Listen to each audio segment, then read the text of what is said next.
నేను హైదరాబాద్ నుంచి మా ఊరికి రాత్రి బస్సులో వస్తున్నాను. నా పక్కన ఒక పెద్దావిడ కూర్చున్నారు. బస్సు బయలుదేరిన కొద్దిసేపటికి ఆమె నాతో మాట్లాడడం ప్రారంభించారు. నిజం చెప్పాలంటే ఆ సమయంలో నాకు మాట్లాడాలనిపించలేదు. ఇయర్ ఫోన్స్ పెట్టుకొని పాటలు వింటూ ఉన్నాను. కానీ కొద్దిసేపటి తర్వాత ఒక్కసారి అనిపించింది, మనం పెద్దవాళ్ళతో ఇలా ఉండకూడదని. అందుకే ఎక్కడికి వెళ్తున్నారు అని ఒక్క మాట అడిగాను, అంతే. ఆమె ఎంతో సంతోషంగా మాట్లాడడం మొదలుపెట్టారు. తన కుటుంబం గురించి, తన జీవితంలో జరిగిన విషయాలు, చివరికి తన ఆస్తి గురించి కూడా నాతో పంచుకున్నారు. అప్పుడు నాకు ఒక విషయం అర్థమైంది. బహుశా ఆమె మనసులోని మాటలు చెప్పుకోవడానికి ఎవరు లేకపోవచ్చు. నేను ఆమెతో మాట్లాడిన కొద్దిసేపు ఆమె నన్ను తన కుటుంబంలో ఒకరిగా భావించి ఉండొచ్చు. అందుకే మీ ఇంట్లో తాతయ్య, అమ్మమ్మ లేదా నానమ్మ, తాతగారు ఉంటే వాళ్ళతో రోజులో కొద్దిసేపైనా మాట్లాడండి. వాళ్ళ మాటలు వినండి. కొన్నిసార్లు వాళ్ళు కోపంగా మాట్లాడవచ్చు, పదే పదే ఒకటే విషయం చెప్పొచ్చు. కానీ వాళ్ళకి కావాల్సింది మన సమయం, మన మాట, మన ప్రేమ మాత్రమే. మనకు అది కొన్ని నిమిషాల సమయం అంతే.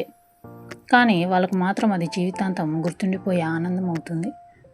రేపు వాళ్ళతో గడపాలని అనుకున్న అవకాశం ఎప్పుడు ఉంటుందో హామీ లేదు. కాబట్టి ఈరోజే వాళ్ళతో కొంత సమయం గడపండి.